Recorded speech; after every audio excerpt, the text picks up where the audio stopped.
Hi everybody, Ira Miller here with Homes Around the Villages YouTube channel, and I am Realty. And today I want to talk to you a little bit about buying and selling in the villages.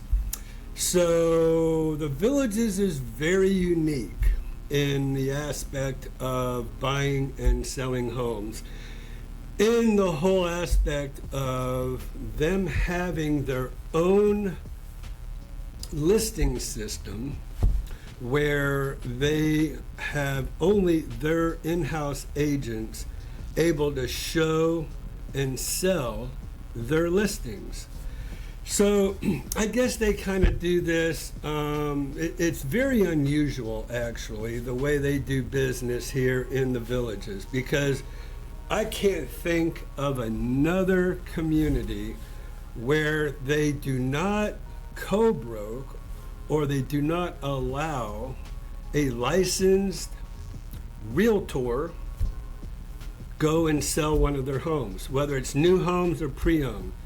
I can go to On Top of the World, I can sell their brand new homes, I can introduce a client to them who might want to build a home with them, and they still will co-broke with me, meaning they will pay me a commission for bringing a buyer to buy one of their new homes.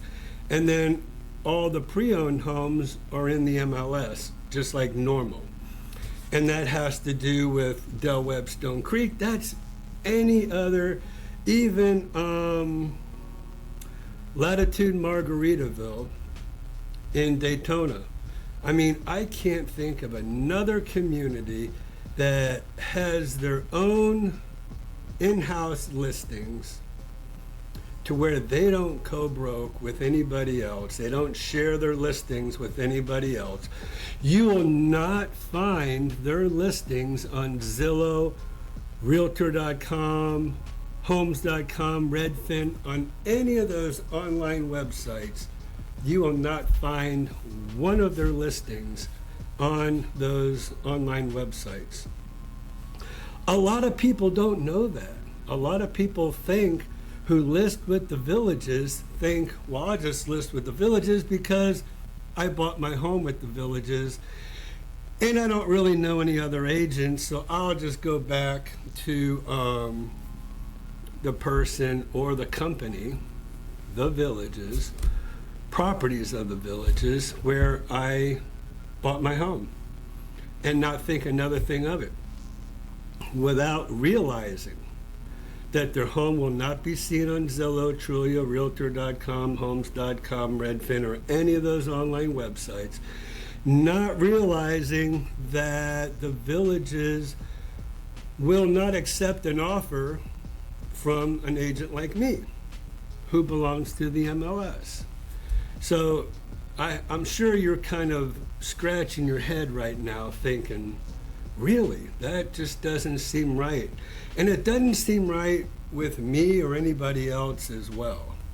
But I want to get the word out there, especially to those people who I run into all the time that tell me, oh, I didn't know that you couldn't sell a village's listing, that you couldn't sell my home when I list it with the villages. I didn't know that my home won't show up on Zillow, Realtor.com, Homes.com. Now let me just say this.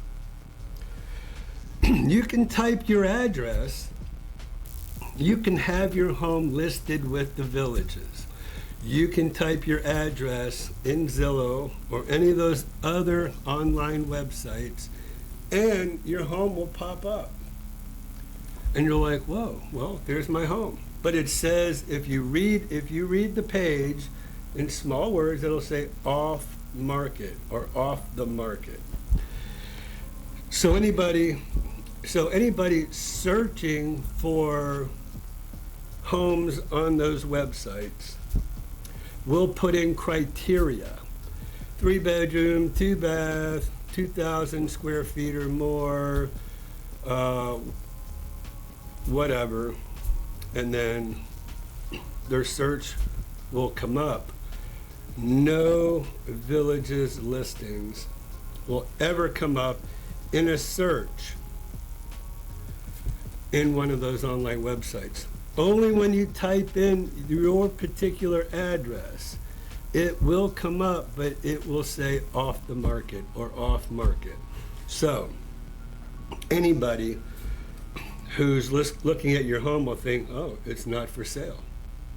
Even like I said, the only way they'll see it is if you type in your exact address.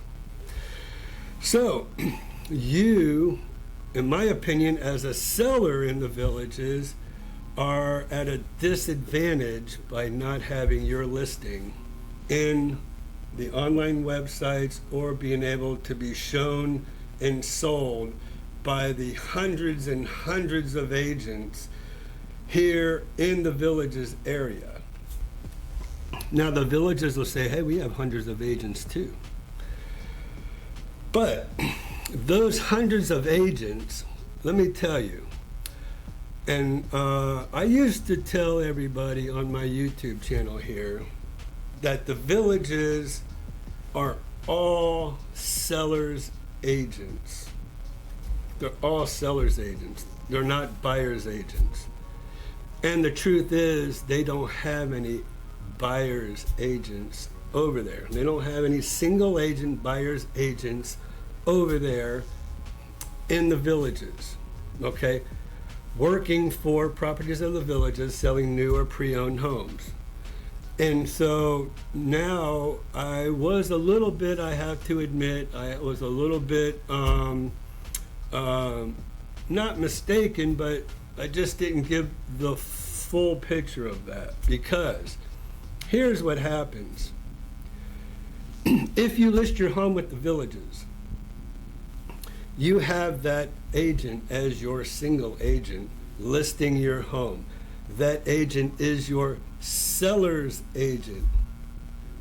Not a selling agent, but a seller's agent. So they'll say, yes, we are a single, I'm working for you as a single agent. Now, what happens is when one of their fellow co-workers there at the Villages brings a buyer to look at your home, and then they write a contract on your home, they have to do what's called transitioning from a single agent to a transaction agent. So what does that mean? That means that if you list with the Villages and one of their co-agents brings a buyer, they no longer are your single agent working in your best interest and having a fiduciary responsibility to you. Rather, they have now transitioned into a transaction broker, which means you have limited representation. You don't have sole representation by that seller anymore. You have you don't have your confidentiality built in as a single agent anymore. Your confidentiality of that single agent that you used to have is gone, and now they have to reveal anything that you ever told them, and that confidentiality now has gone away because they've transitioned into a transaction broker.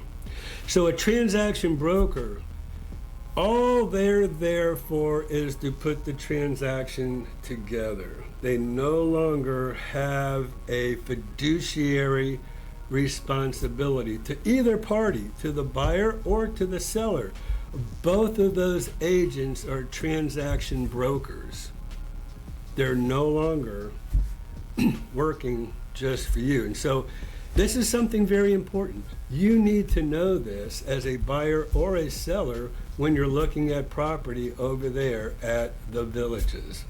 Okay, so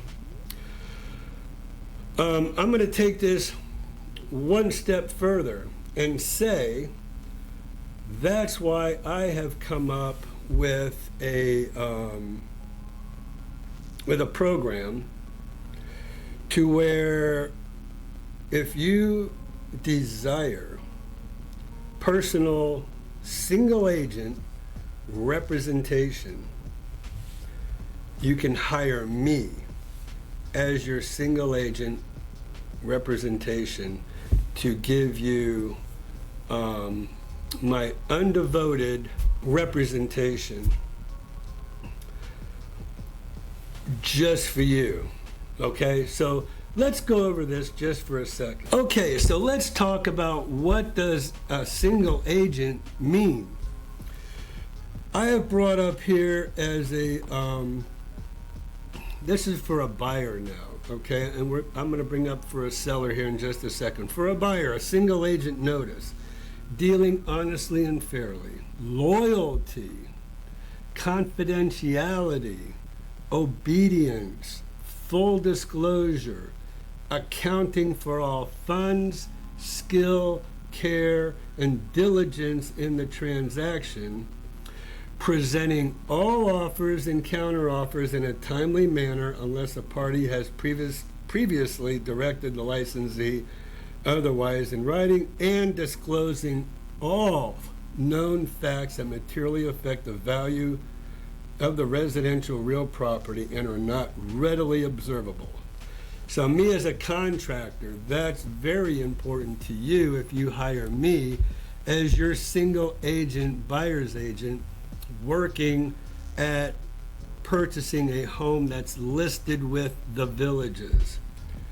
All right, here's what happens when you consent to transition to a transaction broker. So if you work with me, I'm solely going to be a single agent. I will never transition to a transaction broker on you.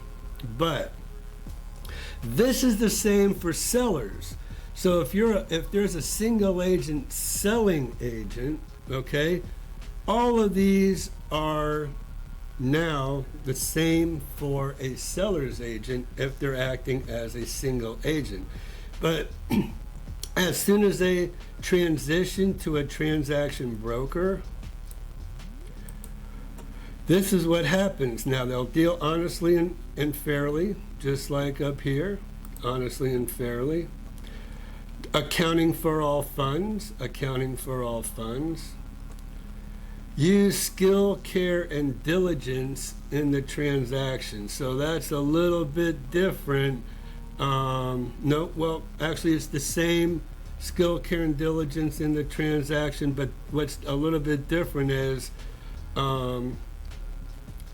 disclosing all known facts that materially affect the value of the residential property and not readily observable to the buyer. That single agent is still required to do that. And that's down here. I don't know why they don't put them in the same order, but it is what it is. Presenting all offers and counteroffers in a timely manner unless a party has previously directed the licensee otherwise in writing. Okay, here's where it changes a little bit. So as you notice up here, there's 9 things that a seller's agent is responsible for.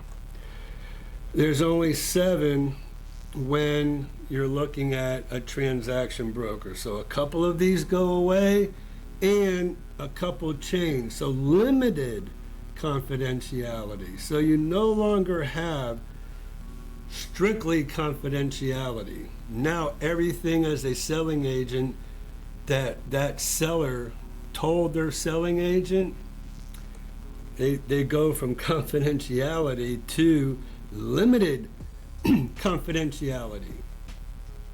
Unless waived in writing by a party, this limited confidentiality will prevent disclosure that the seller will accept a price less than the asking or listed price, that the buyer will pay a price greater than the price submitted in a written offer, or the motivation of any party for selling or buying property, that a seller or buyer will agree to financing terms other than those offered, or any other information requested by a party to remain confidential. So remember, all that has to be in writing. Okay. And then any additional duties that are entered into this by a separate agreement. So really, there's 6 of the 9, have really gone away. I mean, three have gone away in transitioning from a single agent to a transaction broker. Limited representation means that a buyer or seller is not responsible for the acts of the licensee. Additionally, parties are giving up their rights to the undivided loyalty of the licensee. So by allowing that licensee to transition to a transaction broker, parties, sellers, buyers, whatever, giving up their rights to the undivided loyalty. No longer do you have that of the licensee. This aspect of limited representations allows a licensee to facilitate a real estate transaction by assisting both the buyer and the seller, but a licensee will not work to represent one party to the detriment of the other party when acting as a transaction broker to both parties. So right there, it just tells you that they are pretty much neutral in the whole scheme of things when it comes to not being represented, okay? And that's how that works. So, do you want a transaction broker working for you as a buyer or a seller? So, this limited representation down here is very important, and you should see this when you're working with a village's agent. All right, if you don't see this, the differences all spelled out like you see in our either in our listing contracts, because if you list a home with me, I'm going to provide you a single agent contract. And then if it ever came down to it where somebody in my office now is bringing a buyer, I have no choice but to transition to a transaction broker. But 100% of the time, a village's agent has to transition both the buyer's agent and seller's agent into a transaction broker, and giving you limited representation. Very important. Okay, so we're going to move on.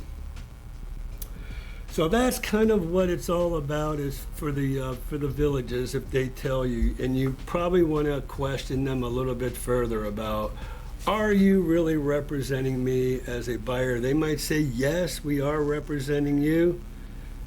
Well, what happens when you write a contract for me?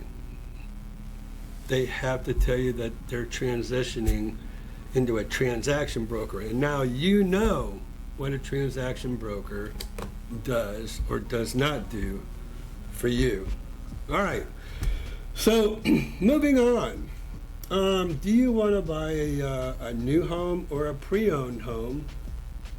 Well, what I'm going to do is I'm going to enlighten you as to what the new homes, like we talked about here, okay? Be very careful about when you're buying a new home, because a lot of them don't come with blinds, a lot of them don't come with washers and dryers, a lot of them don't come with window treatment. So you want to pay particular attention to that. All right. So now you know what a transaction broker is. Now you know what the Villages does over there in their sales office. So I really felt that was important that you know that, and I also wanted to let you know that if you want to be represented and you feel like you want somebody to represent you and only you as a single agent, that cannot happen over there at the Village's sales office. And that is why I am offering myself for 1/2 of 1% of the gross sales price of a sale over there. I will represent you as your single agent, and I will do everything that single agent notice told you that all single agents will do, and nothing will go away like it goes away for a transaction broker. I really feel like you need to be represented. Hopefully you feel the same way. All right, so I just want to touch base on one other thing now. New versus pre-owned. You have a choice. And so what are your choices? Well, first of all, if you're looking at pre-owned homes, the advantages of buying a pre-owned home is these pre-owned homes come with a lot of stuff that a new home doesn't come with, okay? What is that? Well, could be painted driveways, could be pavered driveways, could be enhanced landscaping, and that could get pretty pricey. It could be an enclosed lanai. It could be a tiled lanai. It could be custom ceiling fans, crown molding, custom window treatments. The list goes on and on and on that you could possibly get in a pre-owned home. Not only that, but you can choose where you want to live in the villages. Now, the villages is huge. Anybody who has not been here to the villages, you have to know the villages, and I do not exaggerate, has now become a giant community. So now, if you're only buying a new home, you can only buy where they're now developing their new homes. And so pre-owned homes, you're allowed to, you're able to choose where you want to live anywhere in the villages, not so with a new home. And new homes are only in the new areas, obviously, where there's a lot of construction going on, a lot of noise going on, very immature landscaping going on, and a lot of stuff doesn't come with those brand new homes like I just mentioned that come with a pre-owned home. So I think you really seriously need to consider pre-owned homes before you consider a new home. Now, the agents at the villages, they're going to do their very, very best to get you to buy a brand new home. They're going to give you all the advantages of buying a new home. But those are very few advantages, and a lot of times they won't even tell you what they don't come with, right? But they'll tell you, oh, they come with a warranty. They're brand new. You're not going to have to worry a thing about a brand new home. Well, number one, you could always buy an extended warranty on any pre-owned home. So if a warranty is your concern, you can get a warranty on any home. So don't let that deter you. So, as I hit upon a little bit, when you buy a brand new home, you are buying in an area only where they're building new homes. You can't choose where you want to live. There's always going to be dirt, dust, a lot of construction traffic, a lot of construction noise, immature landscaping, very immature. I meet a lot of people, and a lot of people, when they get into a pre-owned area, they're like, oh, just the maturity of the landscaping just gives you a better feel for any other community besides where the brand new homes are. So, and not only that, last but certainly not least, we're going to talk about bonds, okay? So, all the new homes are being built in Sumter County, okay? And we're going to go to some of the very brand new. So as you can see, there's all these different districts. So we're going to go to District 15. That's where all the brand new homes are. And then within a district, there's units, okay? And the units are what we need to kind of look at. So we're going to look at a brand new unit. And that's Unit 236. Let me just tell you, there are bonds on all the brand new homes. Some pre-owned homes don't have a bond. Okay, so you might kind of look for something like that. But if you look over here, what I'm showing you, this particular unit number 236 has a bond of $42,091.41 with an interest of 5.19 for 30 years, as you can see down here. So after 30 years, you can kind of see you're going to end up paying $89,000 right down here over the course of 30 years with that interest rate. Now, don't be fooled by the property taxes on those new homes, okay? And that's another reason why I wanted to do this video.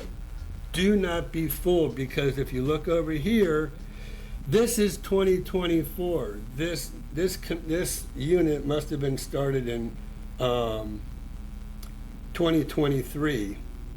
And in 2023, you did not pay anything on that bond. You can see it went from $42,091 to 24. It's still $42,091. And then what they do is they reduce the price of this payoff on this bond for the second year to $1,127. Now, why do they do that? They do that because this amount comes on your tax bill. And so this $2,939 is what you're going to see every year for 30 years, as you can look down the line here. For 30 years, you're going to see that almost $3,000 extra on your tax bill every year because of this bond. Now, this bond is cheap. Normally, it's around $50,000, and we're going to look at a couple other units to see that. But for the second year, they do that because they're still selling new homes in that second year, and they want to try to make the property taxes look cheaper in a new home than in a pre-owned home. So don't forget that. Always remember, they won't charge you anything in the first year to make it look like your property taxes are really low. They won't charge you anything in the second year to keep your property taxes low. But in that third year and then on, you'll see a huge amount on your property taxes. Now, this is just for the bond.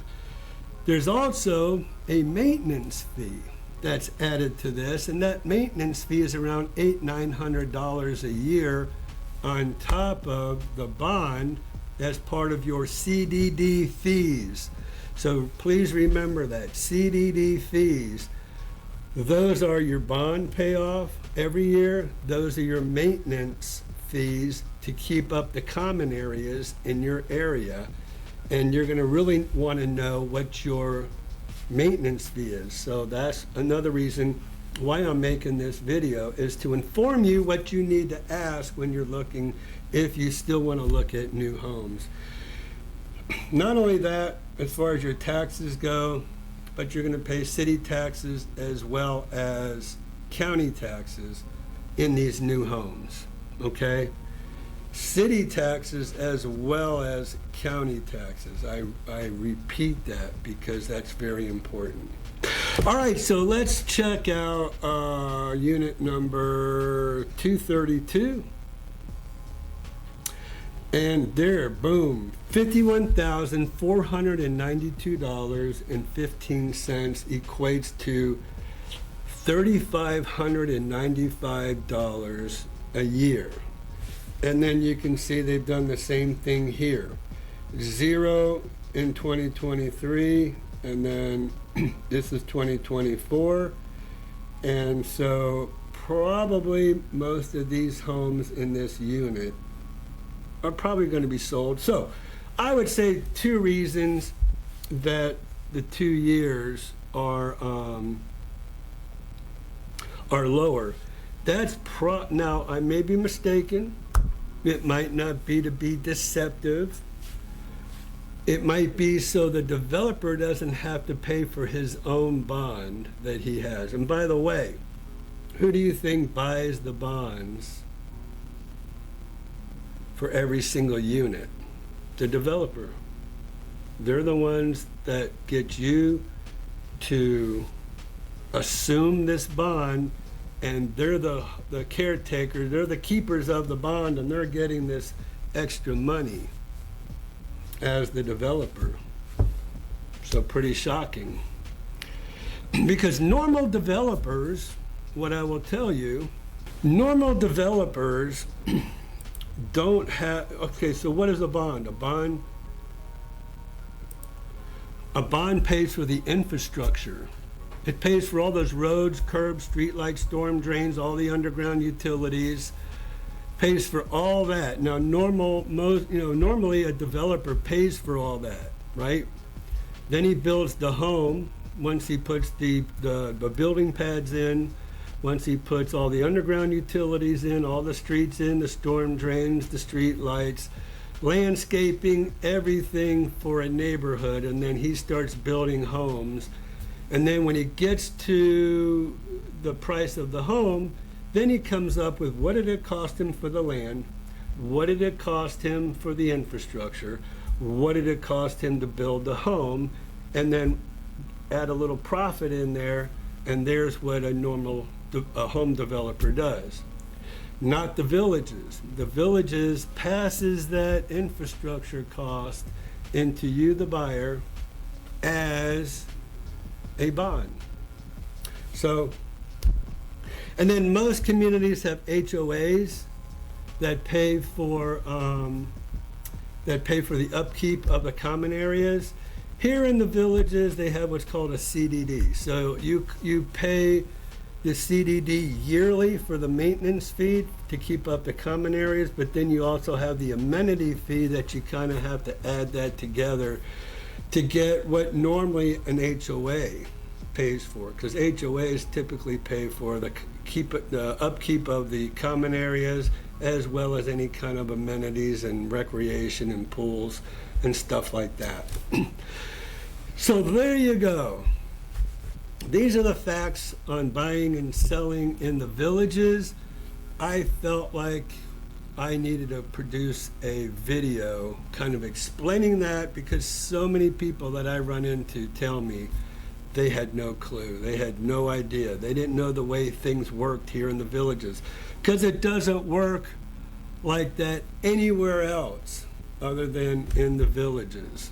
And so now you know the whole story about what's going on here in the villages. Caveat emptor. I might even put that as the title to this little video here, just for you. So thank you for watching. I really appreciate it. Hopefully you learned a lot from this video. If you have any other questions, please reach out to us at 352-204-9026. You can call or text on that number. You could also simply email us at homesaroundthevillages, that's HOMES, aroundthevillages @gmail.com. We would love to answer any questions that you may have as well. So thanks a lot again for watching. We really look forward to hearing from you. Please leave comments. We also read all your comments about every one of our videos. We love your comments. So thanks again for watching. We'll see you in our next video.